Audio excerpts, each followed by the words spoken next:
Hello, everyone. Welcome.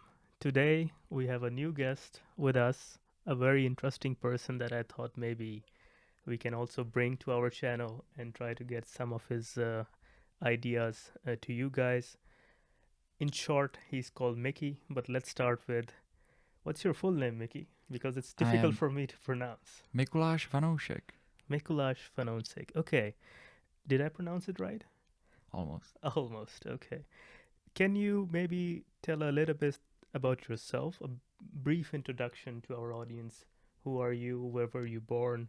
Where are you Of course, currently in your yeah. life? Yeah.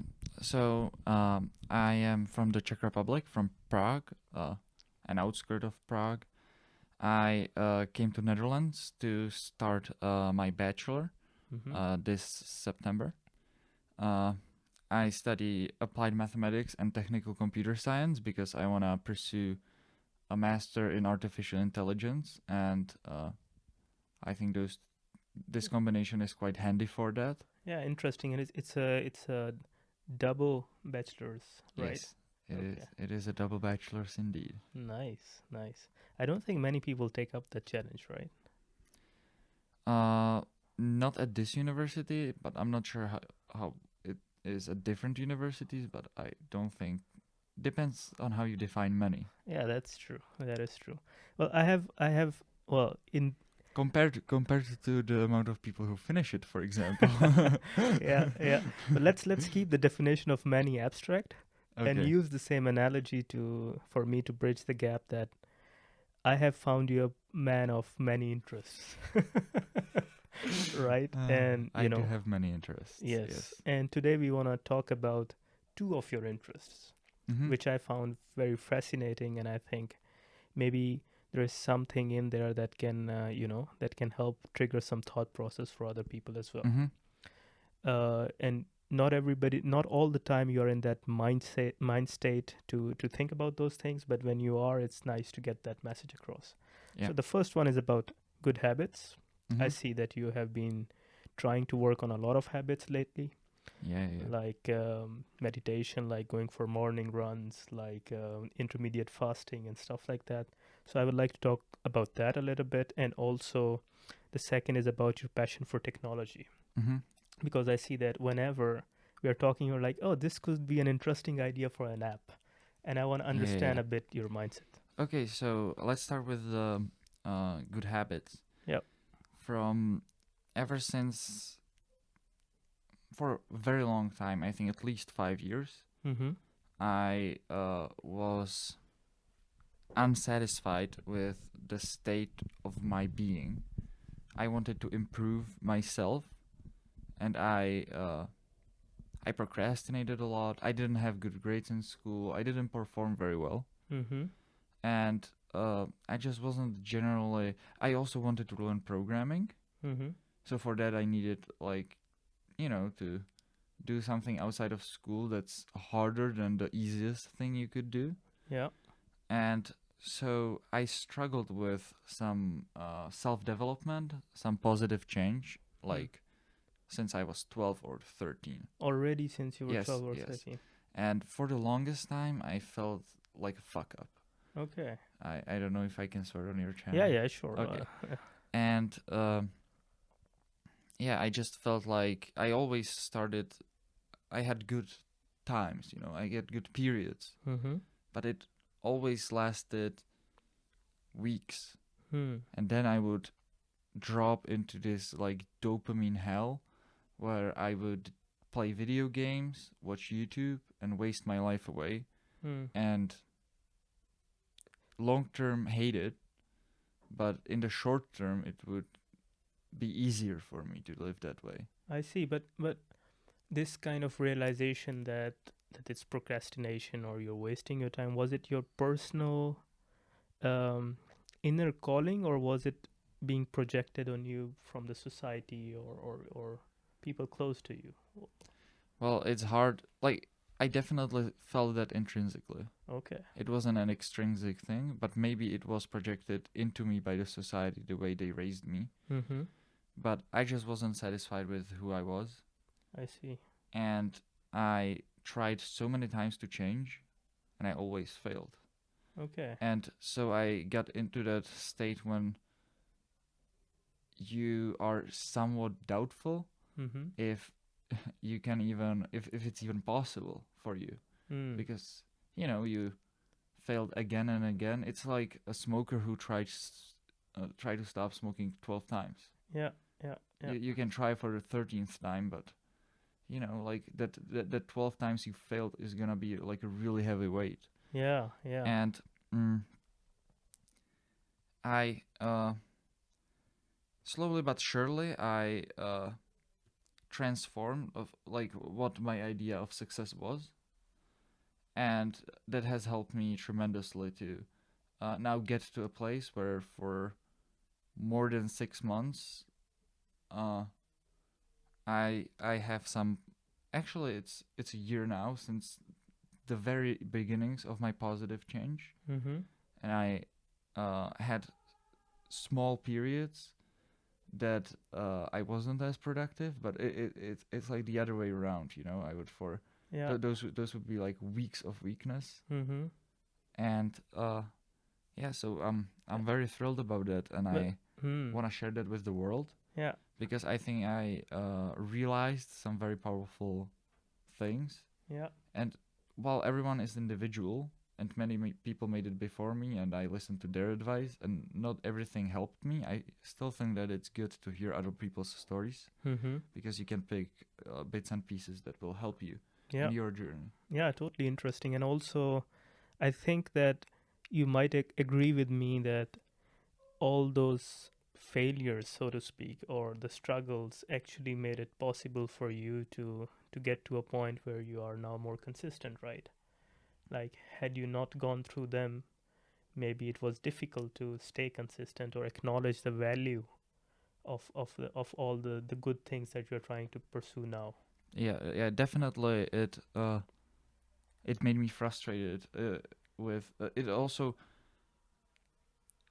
of course, like you started the rock bottom, and you Yeah. need to work yourself up. Yeah. So without the rock bottom, you couldn't start. Yeah. That does make sense. Yeah, Yeah.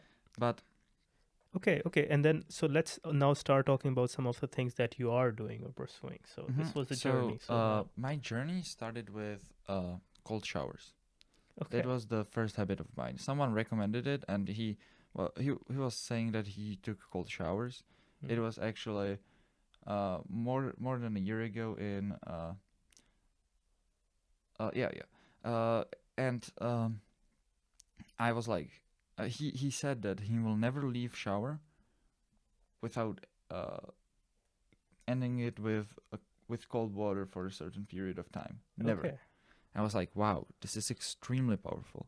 Mm. I realized that, and I implemented that into my life, and the perfect consistency made it impossible for me to quit. So, like, usually I would start something, and then in 2 weeks there would appear some, something you didn't expect. Maybe my favorite example is you get sick, Mm-hmm. right? And when you get sick, you cannot go running in the morning. Yeah, the So, patterns so, break. so your streak is gone. But I was like, with showers, I can do this every single time. I can, and I haven't broken the streak since. Even if you're sick. Even if I'm sick. When I had Okay. COVID, I only showered like I was sick for a week. I showered in the middle. I was in a quarantine, Yeah. and yeah, like it was symbolic cold water, right? Mm. Like it wasn't. Usually, I would put it all the way to cold and do 20 breaths. Mm-hmm. This was like more like a little cold water for not so long, but still, I did it. I reinforced the habit. Yeah, you stick to the principle. Exactly. Mm-hmm.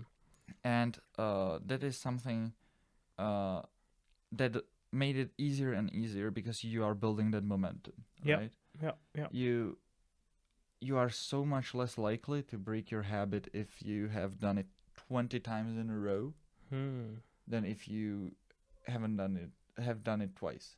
Hmm. So the frequency matters. I would say the consistency, The but there consistency. is a problem with consistency, and that is that not everything you can do as consistently as I did with the showers. So Hmm. that was like my first period when I thought that consistency was the key. Mm-hmm. But I realized that like running, you cannot do as consistently. It's just Yeah. impossible. Yeah. I tried. I was like, and I lasted maybe a month. Mm-hmm. Yeah, but then like life gets in the way, and Yeah. suddenly you and your family are going on a trip and wake up at 5:30. Are you gonna wake up at 4:30 to go on a run beforehand and take a shower? No. Yeah. Yeah. Yeah. And then you get sick, and that's always the worst thing for me. When you get sick, I think that's the killer of positive self change. Because let's say you take up running, Mm-hmm. you do it for a month, Mm-hmm. right? You feel good about yourself, and then you get sick. Yeah. Suddenly, out of nowhere, you cannot run. For a week, you didn't run, and at the end of the week, you're still kind of tired. There is never the point when you're like, now I am 100%, Mm. and now today, this morning is I the start morning I again. need Yeah. to start running. Yeah. Yeah. Yeah. Also, at the end of the week, you're just not a runner anymore. Yeah. Your habit it's gone. Mm-hmm. It used to be there, and it's gonna be a little easier to build it back up, Yeah. but it is gone. You don't have that habit anymore, and you need that motivation. You need. Everyone has certain amount of willpower, Mm-hmm. and that is limited per day. Mm-hmm. To build a new habit, you need a lot of willpower. Mm. But to sustain a habit, you only need a little. Mm. But now you will need again a lot. Yeah. So we talked about willpower, consistency, and also I think you were talking about if the pattern breaks, how do you patch up Yeah, again? yeah. And yeah. that for me, like the second phase of my positive self change was when I started tracking my habits. Hmm. And I think that's the best thing. It's the best meta habit. I don't know if you are familiar with the book The Power of Habit. No, He I'm not. talks Yeah. about the fact that there are some habits, keystone habits, that are so good and that will help you build other good habits Hmm. on top of them. Yeah. And tracking your habits is such a habit because uh, if you get sick, Mm-hmm. you mark your habit as skipped Mm-hmm. every day. Yeah. And every day, at least once, you reminded you didn't go running today. Yeah. And you were supposed to. Yeah. It So comes to your mind. every evening you're like, should I go running tomorrow? Yeah. So it's impossible for you to lose your habit without even noticing, and that's how most people lose their habits. Hmm. And for running, that's like a big habit, right? Yeah. But I realized later in my journey that I also wanted to build a lot of small habits that maybe don't require a lot of willpower. You just need to remember them. Hmm. I will give you another example. Yeah. I started taking a supplement, Mm-hmm. and I didn't do the math. I departed for a 2-week travel and Mhm. ran out of them the third day. Okay. And it was in a foreign country where they didn't sell this particular supplement. Mm-hmm. Had I not tracked my habits, 95% chance I would forget about it. Yeah. I would come back to Czech Republic, and even if I did remember, I would be like, oh yeah, I have to do that. Yeah. Yeah. Yeah. But So you when were tracking it. yeah, but when I during the vacation had to every day swipe, I did not take my supplement. First thing I did when I came back to Prague, I went and bought that supplement. I take it to this day. You know what I mean? Yeah. And it's not hard to take supplement, Mm-hmm. but you will get lost in all your habits. It's when I talk to people, Yeah. oftentimes they don't say, "Oh, I stopped meditating because it was too hard, or because I didn't like it, or because I didn't feel the benefits." Yeah. Just somehow faded away without them noticing. Yeah. And suddenly meditation is something they used to do, Mm. not something they're doing Yeah. on Yeah. a daily basis. Yeah. So if I can summarize few points that I picked up Yes. from your discussion. So you're saying when you pick up a new habit, well, first of all, it's not an easy process. Like you can end up failing oftentimes. But if you come in the right state mind, you do need a certain degree of willpower, Mm-hmm. certain degree of motivation Yes. to be able to pick up a new habit. Yeah. Once you have picked it up, you need consistency. be aware if because of sickness or something your consistency is being affected, then you need to monitor your habits. Like, Yes, absolutely. yeah. It's um, either your habits are absolutely consistent. Mm-hmm. That would be the case with me having at most one cigarette a day. Mm-hmm. It's just a habit I never break. Like, Yeah. and as long as I don't break it, I don't have to track it. Yeah. Yeah. Because like, what would be that point? Like, I will not forget about that habit. You know, like that's like a golden rule. Yeah. Same thing with the cold showers. I track if I did a shower, Hmm. not if I uh Did a cold shower or not? exactly Because because that's for granted. exactly Yeah. yeah Yeah. yeah Yeah. Yeah. and Clear. yeah, and also it's important if you track your habits not to be too harsh on yourself Yeah. and to be okay with sometimes skipping your habits Mm-hmm. because as long as you track them, Yeah. you are aware of your habits and you are on your journey. Yeah. Yeah. Uh, Okay. So one last question about the yes, habits point, and then we go to the technology. yes, sir. So which one of your habit are you most proud of so far, or you would like to, let's say, have it? Habit tracking. Yeah. Yeah, definitely. Like it's the meta habit. Hmm. It's the I started. I would have to rely in April. Okay. I never since April did I not track my habits for a day. Okay. So it doesn't matter which habit, as long as you are tracking it, that habit is what you're most No, proud no, of. no, no, no. It's the habit of tracking your habits. Yeah. Yeah. Yeah. Yeah. So Yeah. Yeah. it's not tracking one particular habit. Mm-hmm. It's tracking your habit. So Habit of tracking your habits. exactly, Yeah. Yeah. it's the meta habit. Yeah. Perfect. Perfect. All right. I would love to talk more about habits, but looking at the time and also that we promised to the audience that we are also going to talk Okay. about technology, Yeah. let's make a shift in the gear. Mhm. I have found you a very interesting person in terms of your approach to technology. Thanks.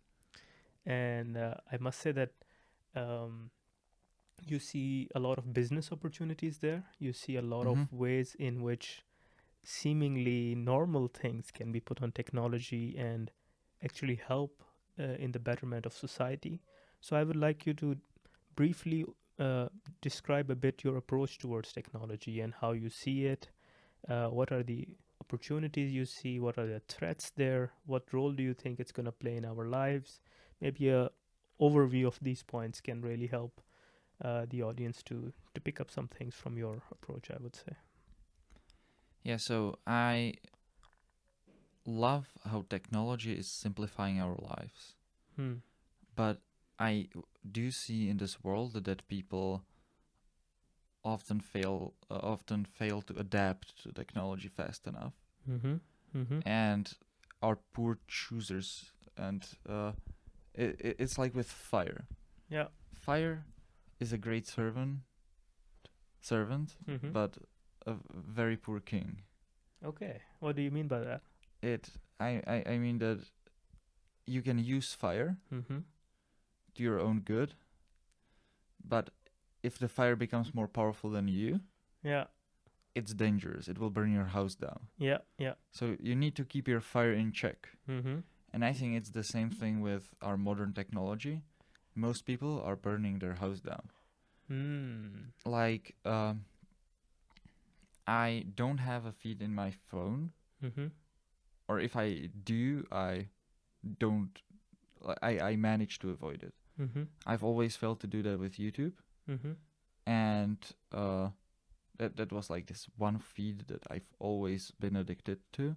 Yeah. But I am now YouTube feed free. I have an extension that turns it off, and I Mm. think that having a feed available at your fingertips is a very poor decision. And Yeah. it's unless you have extremely strong will, Mm. I think it's You're trapped in a vicious cycle. yeah, and you're gonna burn your house down. Like Yeah. uh, it's very hard for you to focus on your studying. Yeah.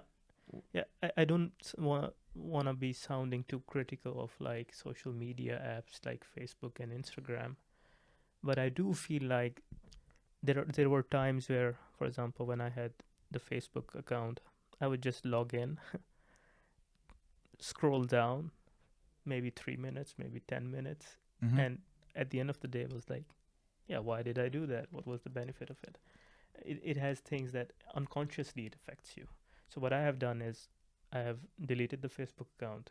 I have deleted the app of Instagram from my phone, and it has tremendously helped me, focus more on what's happening around me. Yeah, it's not only the fact you're wasting your time, Mm-hmm.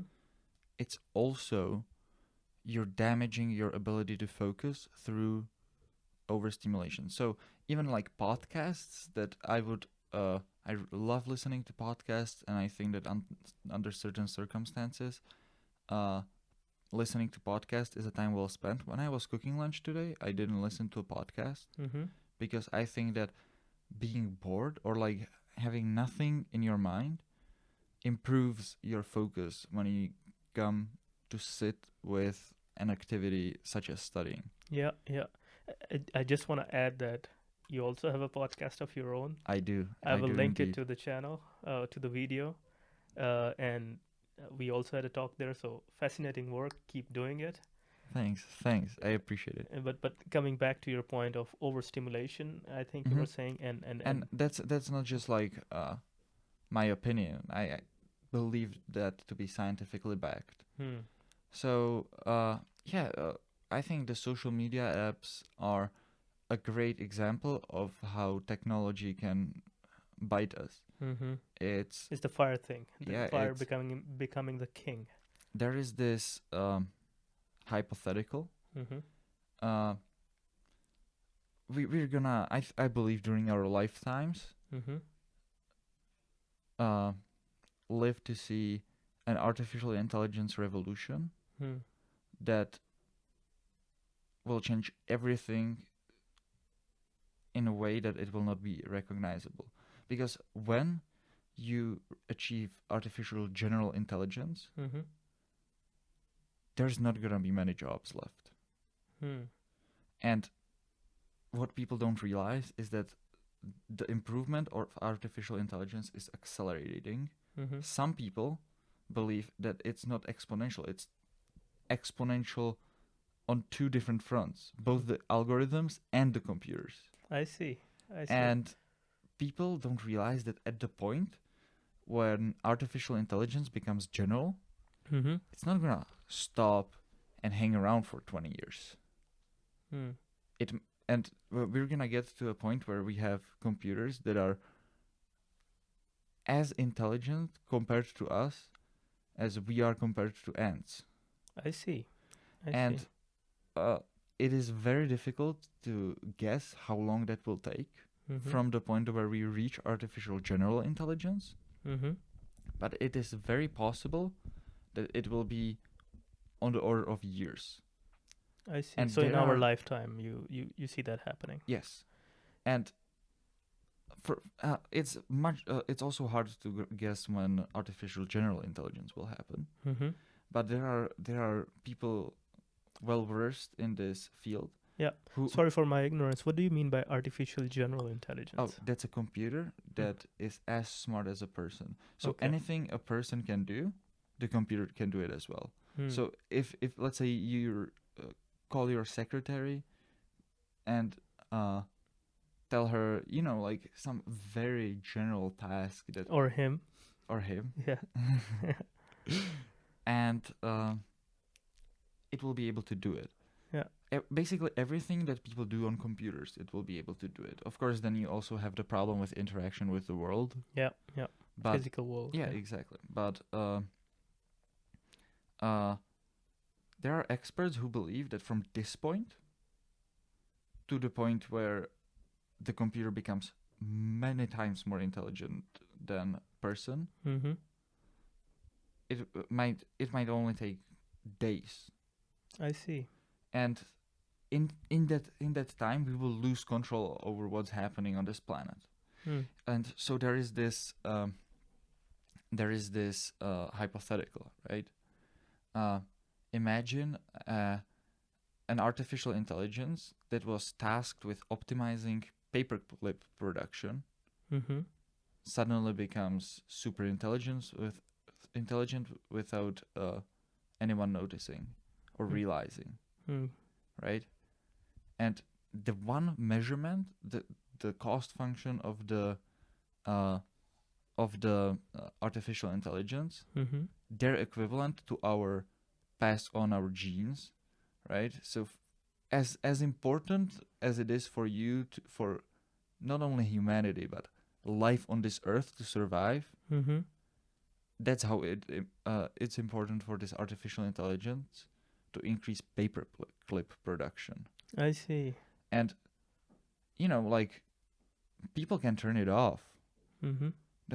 That's the nature of people. They tend to, you know, Shut it down. yeah, shut stuff down, mess things up. They're not very predictable. Mm-hmm. It's only rational for the artificial intelligence to wipe out humanity and turn Earth into a machine for creating self-replicating spaceships Mm-hmm. that will turn the whole universe into a paperclip factory. Okay. Okay. And But and okay, this let me. sounds like a crazy hypothetical, Yeah, yeah. but what people don't realize is that this is something that's already happening right in front of our eyes. We have the smartest people in Silicon Valley, Mm-hmm. one of the richest people in the world, Mm-hmm. working on the best recommender systems, which mm, is there are the most advanced artificial intelligence algorithms in the world Yeah. that were tasked with one thing and one thing only, and that is to keep your attention for as long as possible. Mm-hmm. And so what ends up happening is that they turn the universe into a paperclip factory.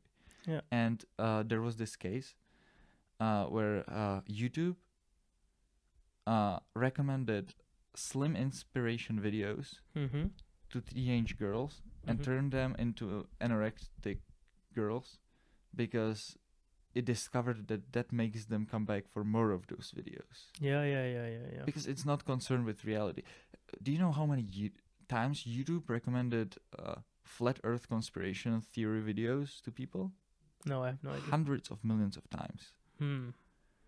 Because so you Okay. Wait. this algorithm literally is turning people into conspiracy theorists, into Hmm. mentally ill people, Hmm.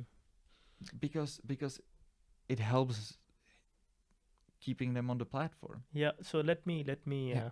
try to summarize it, and then also try to see what we can do there.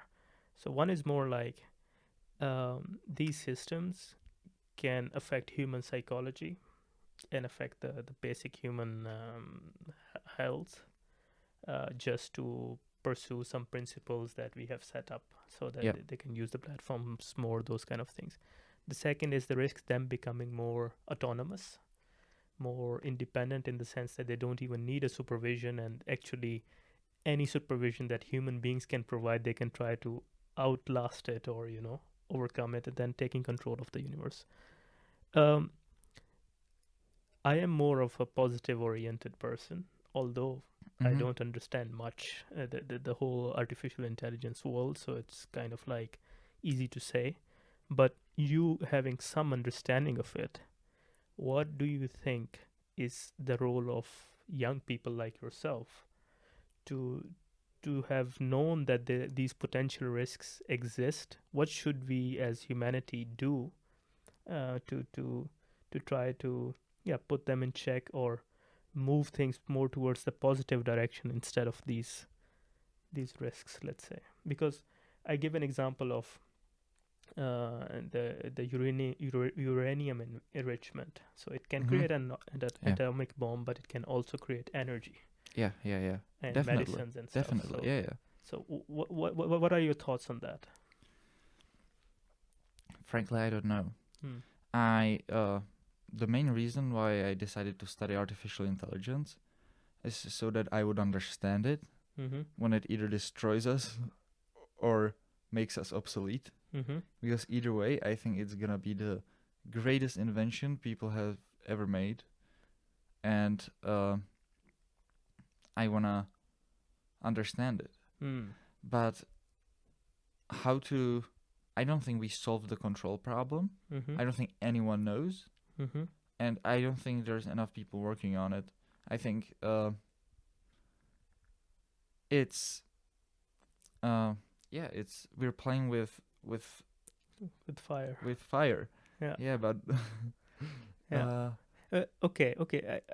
I understand. And it's a fair comment. Like, of course, it's we clearly don't understand how to handle it. I wanna conclude the discussion with maybe a question that cannot be answered so easily. But what role do you see this of the supernatural, or the an entity like people? We have religious mhm. communities and the concept of God and supernatural and big energy.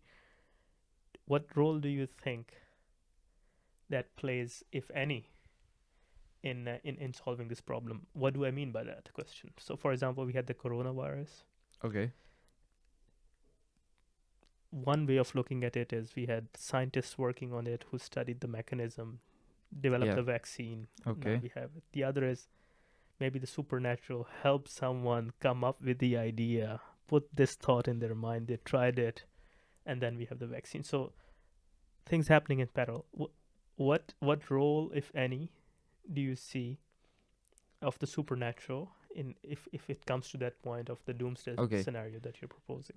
Generally, I think we can say, of course, nothing is certain. I wasn't there, but I think with a reasonable degree of certainty that there were people working on the vaccine. Mm-hmm.